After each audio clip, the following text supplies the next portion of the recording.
This had to happen. Wes Huff sits down with Joe Rogan on the Joe Rogan Podcast. Was introduced to you because of the debate that you had with Billy Carlson. Quote unquote.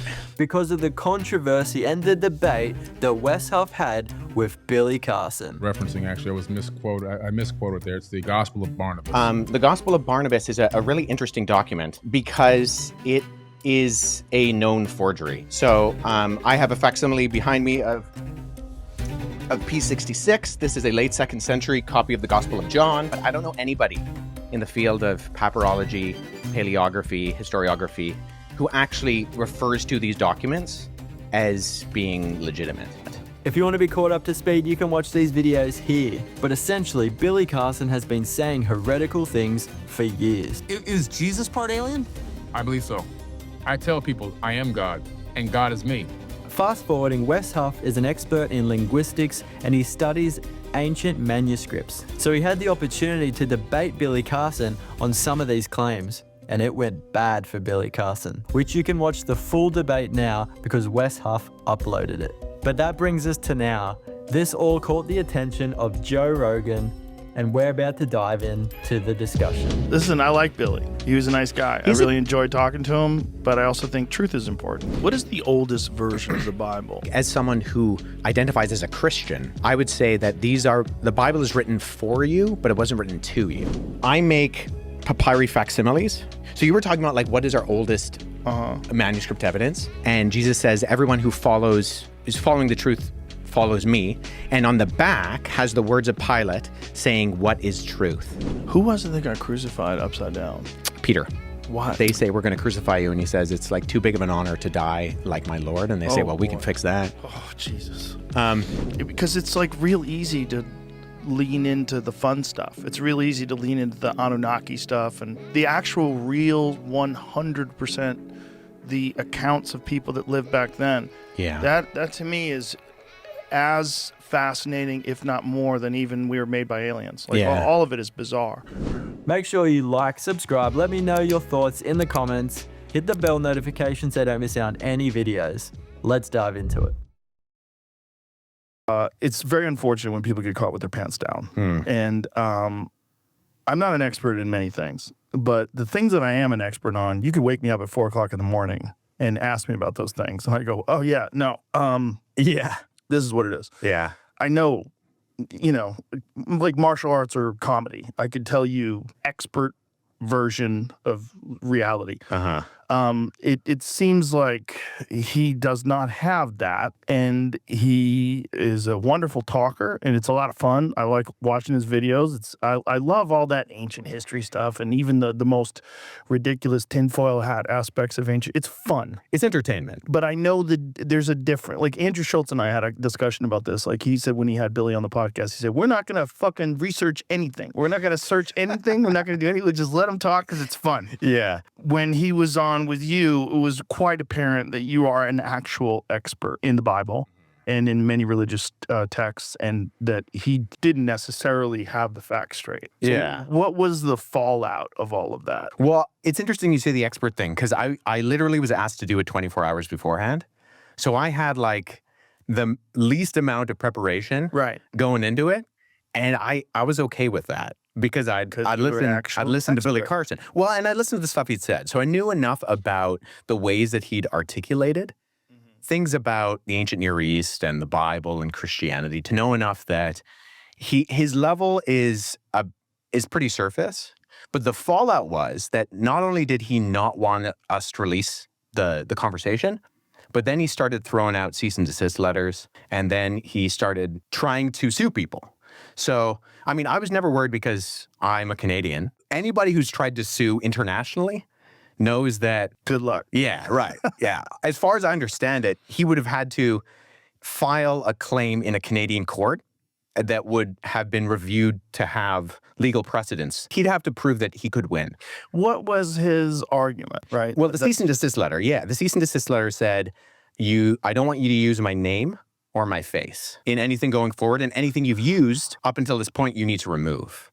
And I was given 24 hours notice to do this. But if you're a public figure, he's clearly a public figure. Is that even Can you actually say no? No, you can't do it. So what was does he have a lawyer that wrote this cease and desist? So he actually, it's interesting because Mark Menard, who was the guy who hosted this interaction, he sent Mark a handwritten one. And then he eventually gave Mark an official one from his lawyer. So I actually was sent one by his lawyer, which I, screenshotted, posted publicly online and said, I'm going to ignore this. He'd sent Mark, who was the podcast host, as far as I'm aware, numerous cease and desists. It's unfortunate. It is unfortunate. When you get caught with your pants down, you're supposed to say, I got caught with my pants down. Yeah. That's what you're supposed to do. Yeah. It's the only, especially if you're public, like it's very clear. Well, the irony of this situation is if he just kind of left it, it probably wouldn't have made anywhere close to the splash that it's made. And we told him that. We said like, hey, Barbra Streisand effect is going to happen. Yeah. Like you're a big enough personality. This is one of the things that everybody's been saying. If Billy Carlson would have just took it on the chin and accepted that he was wrong about some of the things he said, didn't try to sue anybody or turn up at the moderator's house in the early mornings. But because Billy was trying to control the narrative and he refused to have the debate come out, it made it look so much worse for him. That if I make a video and say like, hey, I had this conversation, didn't go well for Billy, and Billy doesn't want it released, that's going to start to gain traction sooner or later. The problem is to really delve into these subjects. It takes a tremendous amount of research, years and years and years of research. You really have to know what you're talking about. Most of us don't.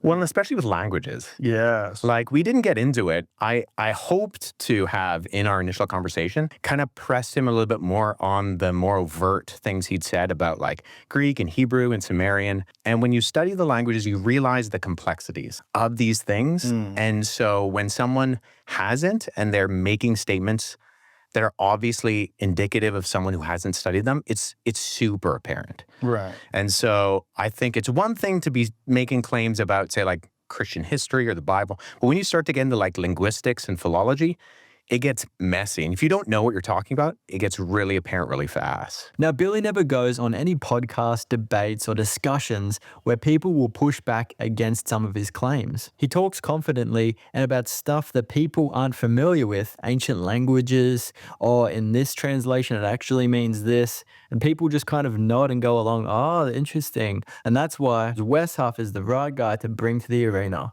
He knows his stuff, and it goes to show. So the gentleman who brought the two of you together, what was his goal? Like, what was he trying to do, and how did he approach you? He was friends with Billy. They live in the same neighborhood.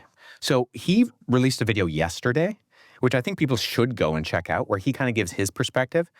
He's been friends with Billy for years. He was at Billy's wedding, and they live in this community in Florida. Mark told me, he's like, I've been hearing Billy say, he wants to debate, nobody will debate him for years. And so as far as I think Mark was concerned, he was giving Billy the opportunity and just kind of laid this out like, hey, I'm going to have Billy in my studio in 24 hours.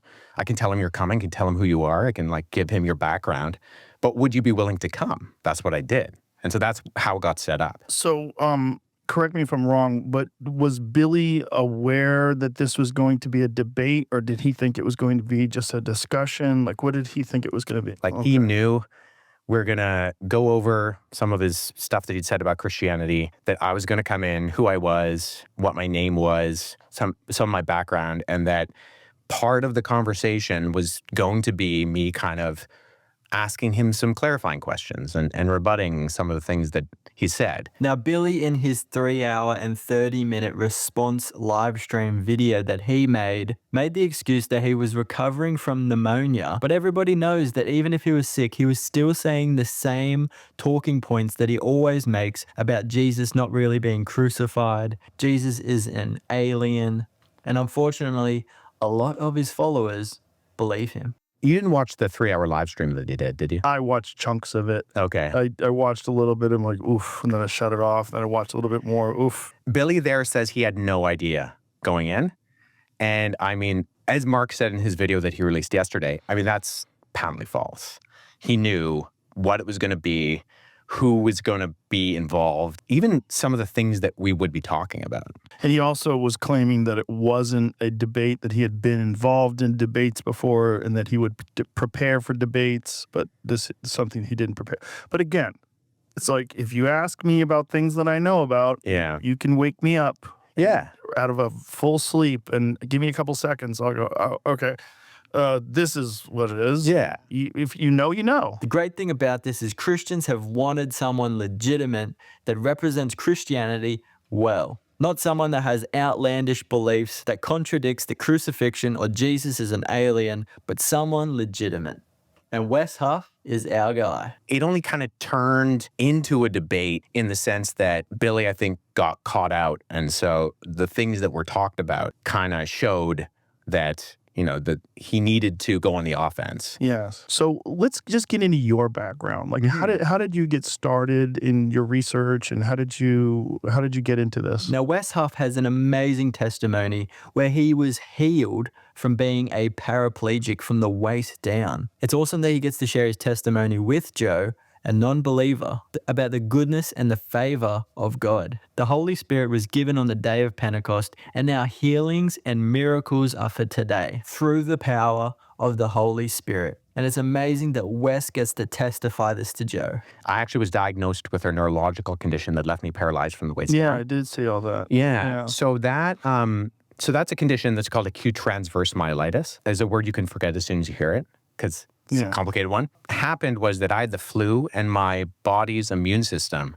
attacked the nerve endings at the base of my spinal cord, cut off the communication between my brain and my legs. A small percentage of probability that I would recover, but a much higher percentage that there would be a lot of either complete paralysis for the rest of my life, some kind of issues with walking. It's related to like diseases like multiple sclerosis, in that it's neurological. 1 month from the day that I woke up and couldn't feel my legs, I woke up on a Saturday morning, got out of bed, walked over to my wheelchair and sat down. 1 month? 1 month, yeah. January 8th to February 8th, exactly. Very fortunate.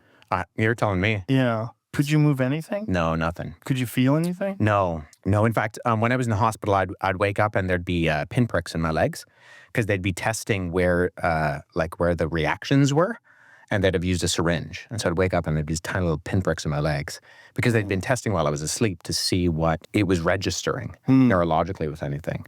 But I couldn't feel anything. I was fully a paraplegic. I experienced this, what I consider to be a true supernatural experience, in that I walked into the hospital to the doctors that had overseen me, and they were the first ones that used the word miracle. That's crazy, because I've broken limbs before and had them in casts, and just in the 6 weeks that you have a cast on, you have massive atrophy. Yeah. So that was the kind of predication for them using the word miracle. And so that's kind of, it marks this, what I do consider to be like this supernatural, something happened. But did you feel like that was like a calling that like led you to a very specific mindset after that? It's an interesting way of putting it. I mean, as much as you could at 12 years old. Right. But it must have had a significant impact on your psyche and your perceptions. Yeah, well, it definitely led to things like later in life, I got very involved in athletics and in track and field.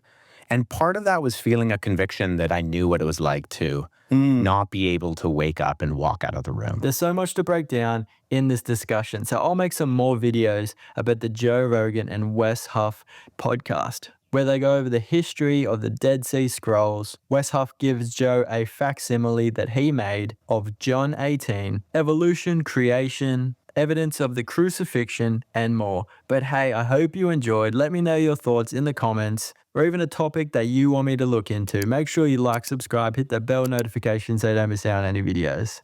See you in the next one.